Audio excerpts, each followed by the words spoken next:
Welcome to SPMIS Academy. Today we will analyze important newspaper articles of 8th December 2020. Please note you can download the PDF version of today's newspaper analysis by clicking the link given in the comment section. You can download the PDF version of October 2020 magazine from our website spmisacademy.com. You can also join our WhatsApp group through the link given in the description section for more study materials. This is the list of the topics that we'll be covering from today's newspaper. The first article is taken from editorial segment. It talks about drug abuse on the rise in Assam, which is a cause for concern. This topic is important from our syllabus paper 4 governance point of view, especially subtopic health. तो सबसे पहले इस article का background समझते हैं. So this article has been written because of rise in drug abuse in north eastern states specially in Assam. तो हाल फिलहाल के कुछ डेवलपमेंट्स बताए गए हैं. आसाम पुलिस ने हाल फिलहाल में इस साल के अक्टूबर महीने में 24 kilograms of heroin, 5,426 kilograms of cannabis and 15 kilogram of opium seize किया. अब ये फिगर्स आपको याद नहीं करने हैं, ये फिगर्स मैंने आपके साथ शेयर बस इसलिए किया ताकि आप जान सकें कि कैसे इस तरह के बैंड या रिस्ट्रिक्टेड ड्रग्स का जो राइज हो रहा है कंजम्पशन में इन आसाम. और उसके अलावा आसाम पुलिस ने लगभग 69 बीघा एरिया ऐसे फाइंड किए जहां पे इस तरह के इलीगल ड्रग्स उगाए जा रहे थे, specially in the districts of Bongaigaon, south Salmara and Chirang. तो ये सब चीज़ें बताती हैं कि कैसे आसाम के अंदर drug abuse is on the rise. और इस आर्टिकल में लिखा हुआ है कि Assam is turning into new Nagaland and Manipur. Nagaland और मणिपुर में ऑलरेडी ड्रग अब्यूज़ के केसेस बहुत ज़्यादा हैं. वो आपको इस डाटा से पता चल जाएगा. देखिए, ओवरऑल हमारे देश में HIV प्रेवलेंस रेशियो है 0.34%. मतलब 100 में से 0.34% लोगों को HIV है. ये हमारे देश का नेशनल एवरेज है. लेकिन अगर नागालैंड और मणिपुर की बात की जाए तो ये नेशनल एवरेज से कहीं ज़्यादा है. नागालैंड के अंदर इट इज़ 1.57% और मणिपुर के अंदर है इट इज़ 1.2%. तो ये बहुत ज़्यादा है. लगभग नेशनल एवरेज से 3 गुना या 5 गुना ज़्यादा प्रेवलेंस है HIV एड्स का इन दोनों स्टेट्स में. और उसके पीछे जो इम्पॉर्टेंट कारण है वो है ड्रग्स अब्यूज़. ड्रग्स लेते टाइम में जो भी ड्रगिस्ट होता है, जो भी ड्रग एडिक्ट होता है, वो इस तरह का सिरिंज का इस्तेमाल करता है बहुत बार इन ड्रग्स को लेने के लिए. और ये सिरिंज का मल्टीपल यूजेज होता है और इन सिरिंज के थ्रू फिर HIV इन्फेक्शन एक से दूसरे में फैलने का डर रहता है, उसके चांसेस रहते हैं. तो ये कारण है कि इन दोनों स्टेट्स में HIV की प्रेवलेंस इतनी ज़्यादा है because of high drugs abuse. और अब जब आसाम के अंदर भी इस तरह के केसेस निकल के आ रहे हैं तो आसाम के अंदर भी इस तरह के हेल्थ इश्यूज़ निकल के आएंगी. HIV के इंसिडेंसेस आसाम के अंदर भी बढ़ेंगे अगर कोई पॉजिटिव स्ट्रिक्ट एक्शन नहीं लिया गया तो. अब जरा ये भी समझ लेते हैं कि आखिर नॉर्थ ईस्टर्न स्टेट्स इतने वल्नरेबल हैं क्यों मणिपुर, नागालैंड और अब आसाम के अंदर ड्रग्स के इश्यूज इतने ज़्यादा हैं. तो इसको समझने के लिए हमें समझना होगा कि there are 2 regions in the world. पूरे दुनिया में 2 ऐसे एरियाज़ हैं जो they are in famous for और they have dubious distinction for growing such drugs. वो इसलिए बदनाम हैं कि इन एरियाज़ में इस तरह की ड्रग्स प्रोडक्शन बहुत ज़्यादा होती है. ड्रग्स का प्रोडक्शन और उसकी इलीगल ट्रैफिकिंग बहुत ज़्यादा होती है. और वो 2 areas by unfortunate situation for India, वो दोनों ही एरियाज़ इंडिया के ईस्ट और वेस्टर्न कोस्ट पे हैं. देखो, इंडिया के ईस्टर्न कोस्ट पे है गोल्डन ट्रायंगल. ये गोल्डन ट्रायंगल अब देखो, ये एरिया जो है ये दुनिया भर में बदनाम है, इन फेमस है फॉर ग्रोइंग ड्रग्स. और ये जो गोल्डन ट्रायंगल है that is mainly in 3 countries, Myanmar, Laos and Thailand. और इस साइड में है गोल्डन क्रेसेंट. इन दोनों को थोड़ा और डिटेल में पढ़ते हैं. तो ये एक कारण है, India is kind of sandwiched between golden crescent and golden triangle and that is why ये दोनों जो एरियाज़ हैं हमारे देश के, गोल्डन क्रेसेंट से ही एडजेसेंट में है पाकिस्तान और फिर हमारे देश का north western states like Punjab and Rajasthan और थोड़ा बहुत गुजरात भी. और यही कारण है कि इन सारे स्टेट्स में ड्रग्स के प्रेवलेंस ज़्यादा हैं और गोल्डन ट्रायंगल के कारण नॉर्थ ईस्टर्न स्टेट्स में ड्रग्स के प्रेवलेंस ज़्यादा हैं. तो गोल्डन ट्रायंगल को जरा डिटेल में देखते हैं। जैसा कि मैंने आपको बताया, golden triangle prevails over 3 countries, Thailand, Laos and Myanmar, and it is notorious for growing opium. सबसे ज़्यादा यहाँ पे ओपीएम उगाई जाती है, और इस कारण से यहाँ से जब ओपीएम उगाया जाता है तो इलीगल तरह से स्मगलिंग करके नॉर्थ ईस्टर्न स्टेट्स में इसको लाया जाता है, क्योंकि ये जो बॉर्डर है ना वो काफ़ी पोरस है। यहाँ पे बहुत सारी पहाड़ियाँ, नदियाँ, जंगल हैं, और इस कारण से यहाँ के जो इलीगल ड्रग ट्रैफिकर्स हैं वो आसानी से इंडिया के टेरिटरी में एंटर कर जाते हैं, और नॉर्थ ईस्टर्न स्टेट्स में फिर वो आराम से ट्रेड करते हैं, इन स्टेट्स लाइक मणिपुर, नागालैंड, और अब तो असम के अंदर भी इस तरह के केसेस काफ़ी निकल के आ रहे हैं। सो यह है गोल्डन ट्रायंगल। और वैसा ही है एरिया गोल्डन क्रेसेंट, जो इंडिया के वेस्टर्न साइड में। गोल्डन क्रेसेंट जो है that is in the adjoining area where Pakistan, Afghanistan and Iran shares border. तो इन दोनों का आप देखोगे कि नदर्न साइड में ये तीनों कंट्री, ईरान, अफगानिस्तान और पाकिस्तान, बॉर्डर शेयर करते हैं। वो वाला जो एरिया है जिसको फाटा प्रोविंस कहते हैं पाकिस्तान के अंदर, वो सारे एरियाज़ में काफ़ी ज़्यादा ओपीएम उगाया जाता है, और उसको हम लोग कहते हैं गोल्डन क्रेसेंट। और इनमें भी अफ़गानिस्तान के अंदर सबसे ज़्यादा उगाया जाता है। ये गोल्डन क्रेसेंट का 90% एरिया अफ़गानिस्तान में आता है, और अफ़गानिस्तान के अंदर तालिबान मोस्टली इस तरह के एक्टिविटीज़ में इंगेज्ड है, और वही है main source of funding for Taliban. तो ओपीएम उगा करके उसकी ट्रैफिकिंग करते हैं ये लोग, और उस तरीके से ये लोग अपनी फंडिंग सोर्स करते हैं। और ये जो एरिया है गोल्डन क्रेसेंट में जो ओपीएम उगता है, उसका फिर ट्रैफिकिंग होता है इंडिया के वेस्टर्न स्टेट्स में, खासकर पंजाब एरिया में। तो आपने मूवी देख रखी होगी उड़ता पंजाब, उसमें यही इशू दिखाया। Punjab is very badly struggling with the problems of drug abuse. एक तो हमारे नॉर्थ ईस्टर्न स्टेट्स और दूसरा पंजाब, ये दोनों स्टेट्स हैं, ये दोनों एरियाज हैं जो ड्रग अब्यूज़ से सबसे ज़्यादा स्ट्रगल कर रहे हैं। और पंजाब के अंदर ड्रग अब्यूज़ का कारण तो ये गोल्डन क्रेसेंट है। तो it's a very bizarre thing. देखिए, पंजाब में ये लोग ड्रग्स बेचते हैं तालिबानी, वहाँ से पैसा ये लोग सोर्स करते हैं, और उसी पैसे का ये लोग इस्तेमाल करते हैं इंडिया के अंदर नॉर्थ जम्मू एंड कश्मीर में टेररिज्म प्रिवेल कराने में, क्रॉस बॉर्डर टेररिज्म को स्प्रेड कराने में।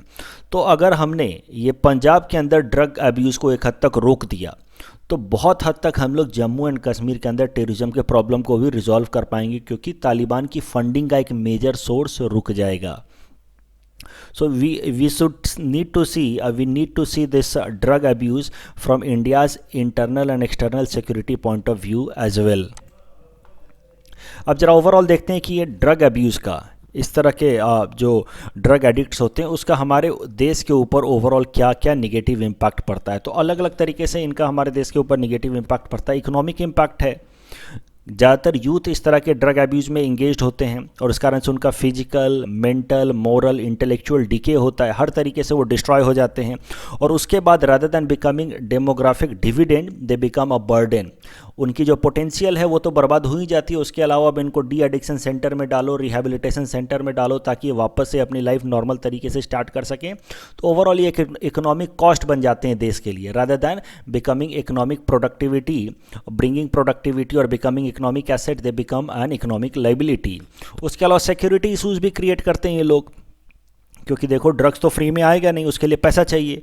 उस पैसे के लिए जब इनको मिलता नहीं है तो चोरी करते हैं, फिर ड्रग्स लेने के बाद फिर दे engage into some impulsive activities, murder करते हैं, ग्रुप गैंग्स बनाते हैं।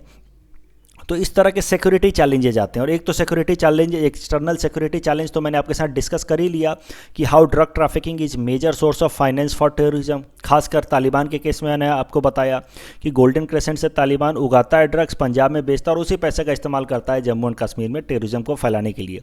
तो एक्सटर्नल सिक्योरिटी थ्रेट है। इंटरनल सिक्योरिटी थ्रेट है because of youth of our own country. इनको पैसा चाहिए होता है, और जब वो पैसा नहीं मिलता तो चोरी करते हैं, डाका डालते हैं, स्ट्रीट वायलेंस में इंगेज होते हैं, इंपल्सिव एक्टिविटीज़ में इंगेज होते हैं, और इस तरीके से इंटरनल और एक्सटर्नल सिक्योरिटी थ्रेट अराइज होता है because of drug abuse for any country. उसके अलावा सोशल इश्यूज होते हैं। देखो, जब भी अगर कोई ड्रग एडिक्ट है तो उसका वीमेन के ऊपर काफ़ी निगेटिव इम्पैक्ट पड़ता है उस फैमिली के अंदर। अगर कोई मेल ड्रग एडिक्ट है तो वो तो पहले घर के सारे जेवर और वो सब बेच डालता है अपने ड्रग्स एडिक्शन को फुलफ़िल करने के लिए। उसके अलावा फिर वो वीमेन के अगेंस्ट फिजिकल वायलेंस में, डोमेस्टिक वायलेंस में भी इंगेज होता है। इस तरह के कई सारे इशूज़ निकल के आते हैं। और ड्रग अब्यूज़ करने वालों को HIV की थ्रेट हमेशा बनी रहती है। They are always vulnerable to HIV AIDS, ये हम डिस्कस कर चुके हैं।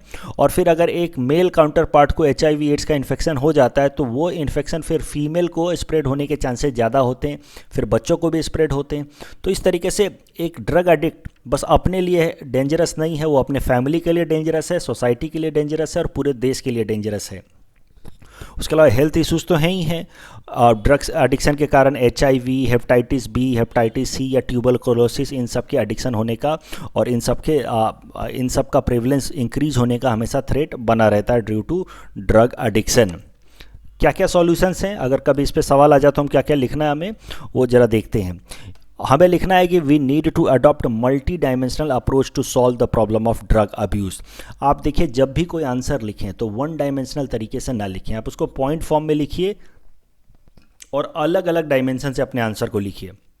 फॉर एग्जाम्पल, अगर सवाल आता है कि ड्रग अब्यूज़ के प्रॉब्लम क्या क्या प्रॉब्लम्स हैं, तो जैसा कि हमने अलग अलग डायमेंशन से प्रॉब्लम डिस्कस किए, इकोनॉमिक, सिक्योरिटी, सोशल, हेल्थ, वैसे ही जब सॉल्यूशंस लिखने की बारी आए तो उसको भी अलग अलग लेवल पे या अलग अलग डायमेंशंस पे अपने आंसर्स लिखिए। फॉर एग्जाम्पल, ड्रग एडिक्शन के प्रॉब्लम्स को रिजॉल्व करने के लिए हम अलग अलग लेवल्स पे एक्शन ले सकते हैं। फॉर एग्जाम्पल, हम अपने बेसिक सोसाइटी लेवल पे एक्शन ले सकते हैं, जैसे NGOs वगैरह को हम इंगेज कर सकते हैं लोकल लेवल पे कि वो ड्रग एडिक्शन के अगेंस्ट अवेयरनेस फैलाएं।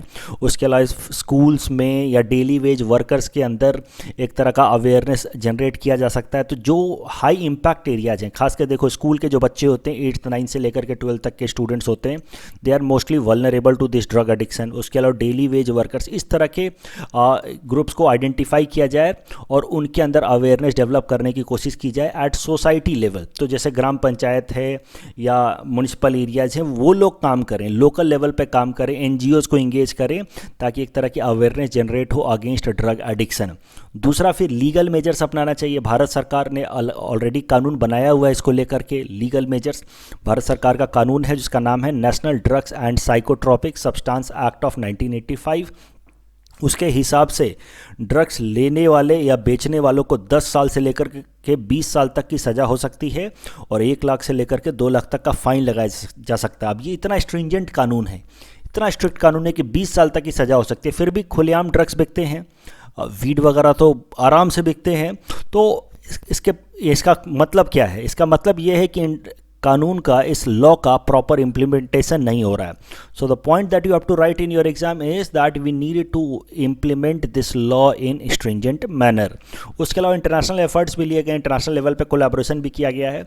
यूनाइटेड नेशन की एक ऑफिस बनाई गई है on drugs and crime, United nation office on drugs and crime, that was established in 1997।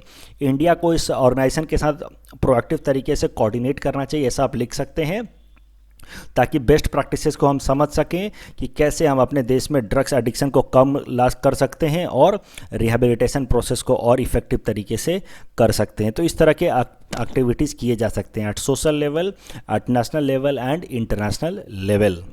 इस टॉपिक के बेसिस पे हमने आपको ये प्रैक्टिस क्वेश्चन दे रखा है। You can attempt this question and you can submit the answer in the comment section. The next article is taken from national segment. It is about coding for kids. This topic is important from our syllabus paper 3 governance point of view, especially subsegment education. So इस article का पहले background समझते हैं। तो देखो, 2018 में Microsoft के founder Bill Gates साहब ने कहा था कि बच्चों को बहुत कम एज से ही कोडिंग सिखानी चाहिए। Right from their school age they should be taught coding. और ये आइडिया जब उन्होंने पिच किया तो बहुत सारे टेक कंपनीज फिर इसमें लग गई। उन्होंने बच्चों के लिए स्पेशल तरह के कोडिंग प्रोग्राम्स लाना शुरू कर दिया। इसमें कई सारी कंपनियां हैं, लेकिन कुछ वेल नोन ऑर्गेनाइजेशंस जैसे कि code.org या वाइट हैट जूनियर, इन लोगों ने काफ़ी प्रोएक्टिव तरीके से इस डायरेक्शन में काम किया और 6 साल से ही बच्चों के लिए कोडिंग प्रोग्राम्स को लॉन्च कर दिया। 6 साल से 18 साल के बच्चों के लिए एक स्पेशल तरह का कोडिंग प्रोग्राम लॉन्च कर दिया, खासकर वाइट हैट जूनियर जो काफ़ी पॉपुलर है।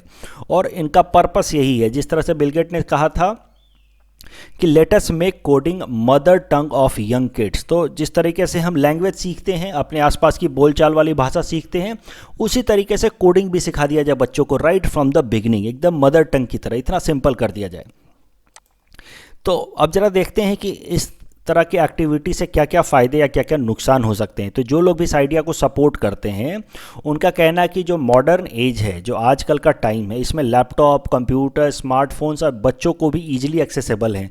पिछले जनरेशन वाली बात नहीं है कि कंप्यूटर लैपटॉप जो है बहुत डिफ़िकल्टी से मिलता था। अब बच्चे भी आराम से एक्सेस कर सकते हैं, हर घर में कंप्यूटर है, लैपटॉप है, तो इसका इस्तेमाल किया जाना चाहिए। और बच्चों को कोडिंग सिखाई जानी चाहिए। कोडिंग से कैसा होगा, उनके माइंड्स इग्नाइट होंगे, this will ignite their mind, जिसको हिंदी में कहते हैं ना दिमाग की बत्ती जल जाना, तो उनकी माइंड इग्नाइट होगी, ऐसा इसके सपोर्टर्स का मानना है। बिल गेट्स साहब इसके सबसे बड़े प्रोपोनेंट हैं। उन्होंने कहा था कि he started coding at the age of 13 year itself, तो 13 सालों से उन्होंने कोडिंग करने शुरू कर दिया था। That is why he was so much interested and that is why he excelled in the field of coding. तो ये आर्ग्यूमेंट है जो इस आइडिया को सपोर्ट करते हैं कि kids should be trained in coding right from the age of 6 years. लेकिन कुछ इसके क्रिटिक्स भी हैं। क्रिटिक्स का क्या कहना है कि coding at the age of 6 years और such an early age is not a logical thing to do, it's a bad idea. Why? Because it is not a logical sequence of learning. इस point को आपको ध्यान से समझना है क्योंकि ये सवाल आ सकता है। तो जो क्रिटिक्स है उनका कहना है कि ये जो कोडिंग 6 साल की उम्र में, 7 साल की उम्र में सिखाने वाली बात है, ये इलॉजिकल है। लर्निंग का एक सीक्वेंस होना चाहिए। जैसे ये आर्ग्यूमेंट्स देते हैं कि क्यों पहले हम एडिशन सिखाते हैं, जोड़ना सिखाते हैं, फिर सब्ट्रैक्शन सिखाते हैं, फिर मल्टीप्लिकेशन सिखाते हैं, फिर डिवीजन सिखाते हैं। तो एक हर चीज़ की एक सीक्वेंस होती है और उस सीक्वेंस में ही बच्चों को सिखाना चाहिए। Otherwise children might get confused, they might and up getting confused. तो अगर सीक्वेंस को तोड़ दिया जाए तो कोडिंग जो है वो एक प्रॉपर मैथमेटिक्स और बेसिक लॉजिकल रीजनिंग सीखने के बाद ही कोडिंग सिखाई जानी चाहिए। बहुत यंग एज में अगर बच्चों को कोडिंग सिखाई जाएगी तो इस तरीके से कन्फ्यूज हो सकते हैं। उन्होंने एक तरह का मेटाफर भी यूज किया है। उन्होंने कहा है कि कोडिंग 6 साल की उम्र में कोडिंग सिखाना ठीक वैसे ही है जैसे किसी बच्चे को उसके चलने से पहले साइकिल चलाना सिखाया जाए। बच्चे को चलना नहीं आता है, आप उसको साइकिल चलाना सिखा रहे हैं। So it is like that only. और बच्चा कोडिंग में अगर ज़बरदस्ती आप उसको सिखाएंगे तो वो अननेसेसरीली कन्फ्यूज होगा। तो यही चैलेंज है। कुछ लोगों का मानना है कि it will make the child more confident, उसकी माइंड इग्नाइट हो जाएगी, जबकि कुछ लोगों का मानना है कि द चाइल्ड में एंड अप गेटिंग कन्फ्यूज और अननेसेसरीली फिर वो बेसिक लॉजिकल एक्टिविटीज़ भी नहीं सीख पाएगा और पूरी तरीके से वो अपने माइंड में कंफ्यूज हो जाएगा। तो एक प्रॉपर सीक्वेंस होनी चाहिए लर्निंग की। अब अगर इस तरह का सवाल आ जाए तो आपको कैसे आंसर करना है वो भी जरा देखते हैं। If a question comes on coding for young kids, how to conclude. तो पहले तो आप मेन पार्ट में इस क्वेश्चन के आप दोनों arguments in favour and arguments against लिख देंगे। फिर कंक्लूजन में आपको पॉजिटिव तरीके से इस तरह के आंसर्स को कंक्लूड करना चाहिए। देखो, जिस तरह के जो भी इनोवेटिव आइडियाज़ हो ना, आपको उनको सपोर्ट करना चाहिए। तो आपको इस तरह के सवालों में पॉजिटिव कंक्लूजन लिखना चाहिए। फॉर एग्जांपल यहाँ पे मैंने लिख के बताया है, इस तरह का आप कंक्लूजन लिख सकते हैं। Coding for young kids is an innovative idea to ignite their mind. It will give them a head start in their life. In the age of artificial intelligence, youth of India should not lag behind their peers across the globe. But parents' role becomes important since they need to help young kids in understanding the coding process in logical manner. तो इस तरीके से आप एक positive conclusion लिख सकते हैं। और पेरेंट्स की रिस्पॉन्सिबिलिटी थोड़ी इस केस में बढ़ जाती है। जब 6 साल या उस उम्र के बच्चे कोडिंग सीख रहे हैं तो पेरेंट्स को इस बात का ध्यान रखना है कि बच्चे समझ के सीखें, लॉजिकल अंडरस्टैंडिंग के साथ सीखें और वो अननेसेसरीली कन्फ्यूज ना हों। The next article is again taken from national segment. It is about homestay schemes in Tharu areas. This topic is important from our syllabus paper 4 Indian economy point of view, especially subtopic employment opportunities for tribals. So सबसे पहले समझते हैं कि ये थारू लोग हैं कौन। Who are these Tharu tribe और थारू people? तो देखो, Tharu tribe belongs to Terai areas. तो तराई एरियाज तो आप जानते ही हैं, जहाँ पे हिमालय, लोअर हिमालय या शिवालिक ख़त्म होता है और जहाँ पे प्लेन शुरू होता है, वो ट्रांजिशन वाला एरिया को हम लोग कहते हैं तराई एरिया। ये देखो, ये एरिया यहाँ पे शिवालिक ख़त्म हो रही है और फिर ट्रांजिशन वाला एरिया, प्लेन पार्ट स्टार्ट हो रहा है और वो बीच का जो एरिया उसको हम लोग कहते हैं तराई एरिया। और यहाँ पे ज़्यादातर जो है ट्राइबल लोग रहते हैं, फॉरेस्ट ड्वेलर्स रहते हैं और इस एरिया में जो फॉरेस्ट ड्वेलर्स रहते हैं उसको हम लोग कहते हैं थारूज।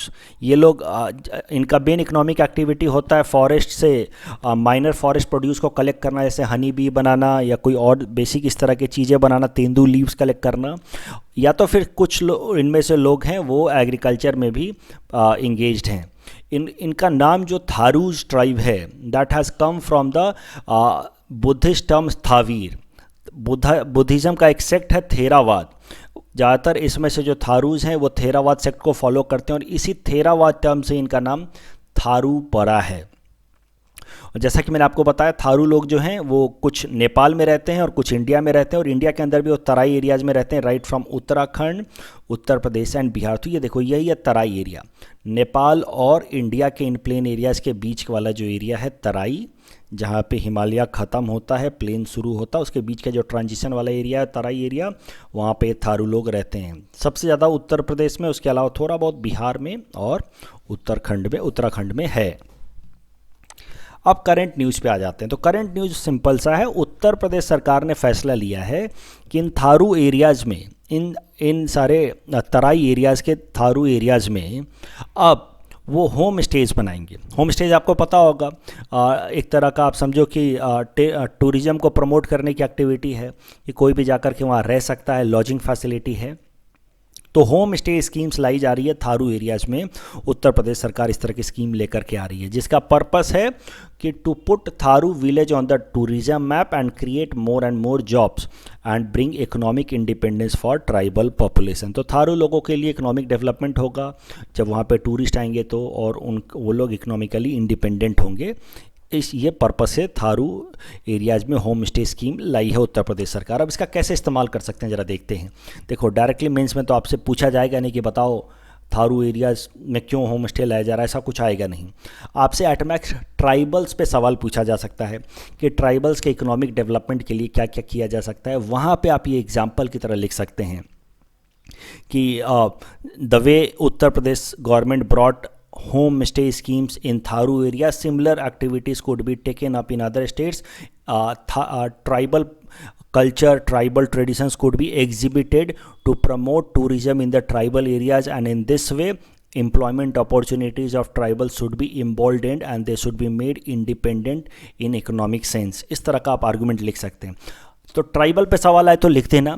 अगर सिर्फ टूरिज़्म पे सवाल आए कि टूरिज़्म को कैसे कैसे प्रमोट किया जा सकता है, वहाँ पे भी आप इसका इस्तेमाल कर सकते हैं कि देखिए टूरिज़्म के तो अलग अलग थीम्स होते हैं।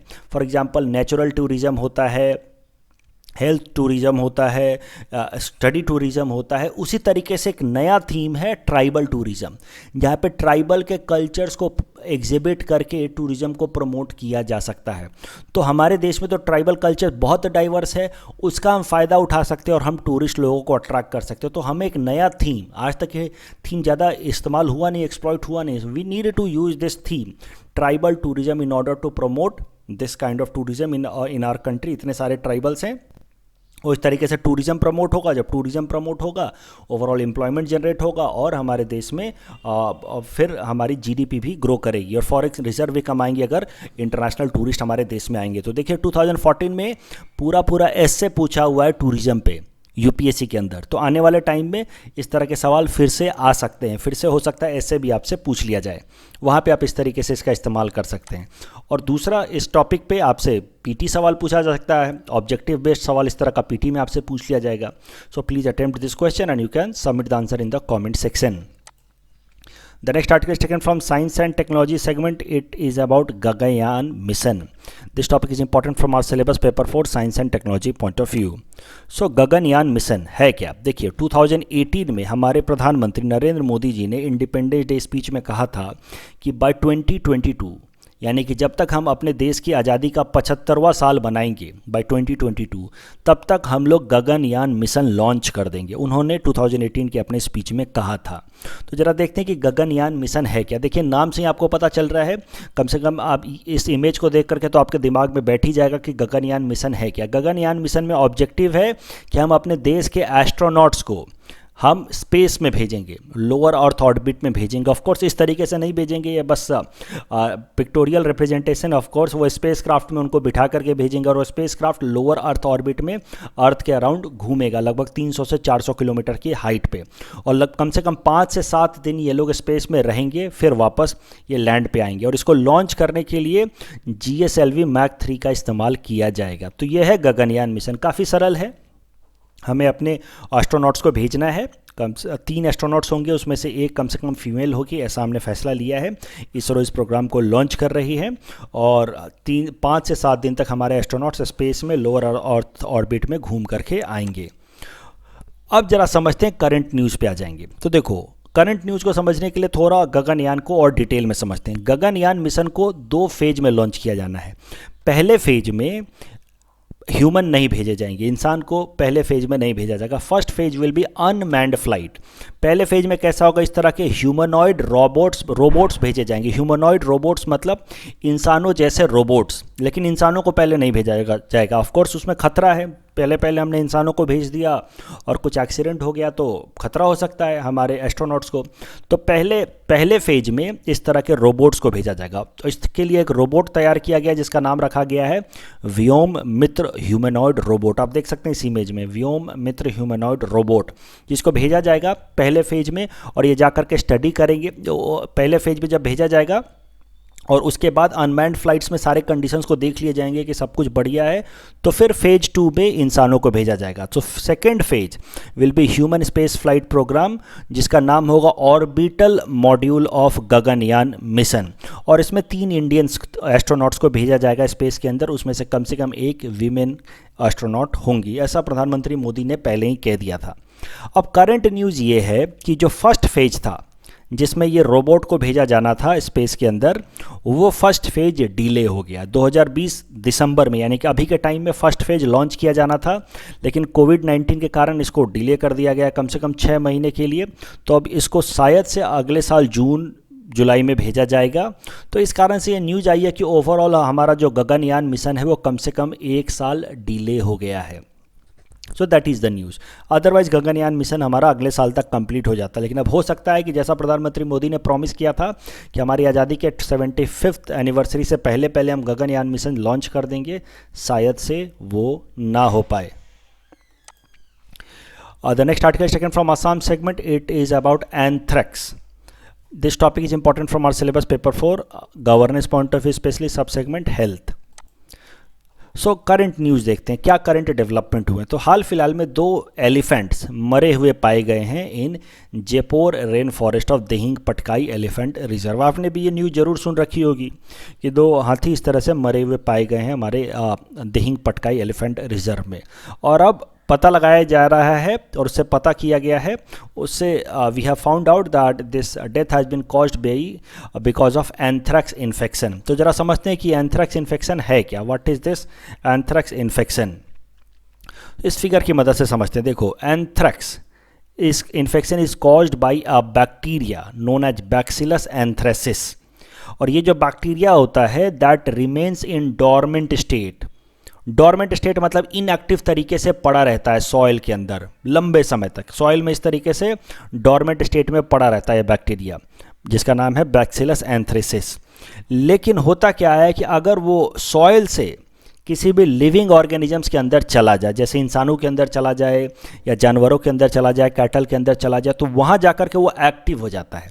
सॉइल के अंदर वो इनएक्टिव है, डॉर्मेंट है, लेकिन इंसानों के अंदर या एनिमल्स के अंदर वो एक्टिव हो जाता है। और जब एक्टिव हो जाता है फिर वो उसके नंबर्स लगातार मल्टीप्लाई होने लगते हैं, वो अपने आप को इंक्रीज करने लगता है। उसके नंबर जब मल्टीप्लाई होते हैं तो फिर वो पॉइजन रिलीज करता है, टॉक्सिक हो जाता है, और उस पॉइजन से एनिमल्स की डेथ होने लगती है। जैसे इस केस में एलिफेंट्स की डेथ हो रही है, और इस पॉइजन से इंसानों को भी काफ़ी ज़्यादा नुकसान होता है, कुछ लोगों की डेथ भी हो सकती है इस केस में।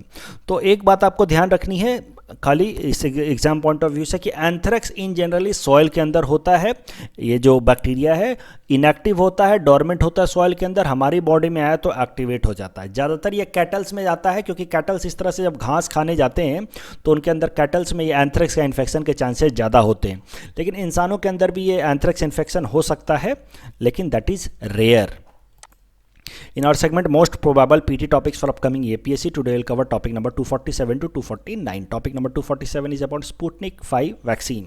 This was developed by Russia और इसको रसिया के इंस्टीट्यूट गैमलेया इंस्टीट्यूट ने डेवलप किया था। इसका नाम स्पुटनिक रखा गया था after name of first satellite launched by Russia, जिसका नाम भी स्पुटनिक सैटेलाइट था। Please attempt this question that is based on topic number 247. Topic number 248 is about पढ़ना लिखना अभियान।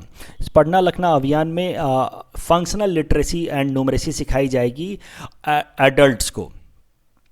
फंक्शनल लिटरेसी मतलब बेसिक जो हमारे ज़िंदगी में जिस चीज़ की काम है, फंक्शनल लिटरेसी या न्यूमरेसी, जिससे हमारे ज़िंदगी में हमारा काम सहूलियत हो जाए, उसको हम लोग कहते हैं फंक्शनल लिटरेसी या न्यूमरेसी।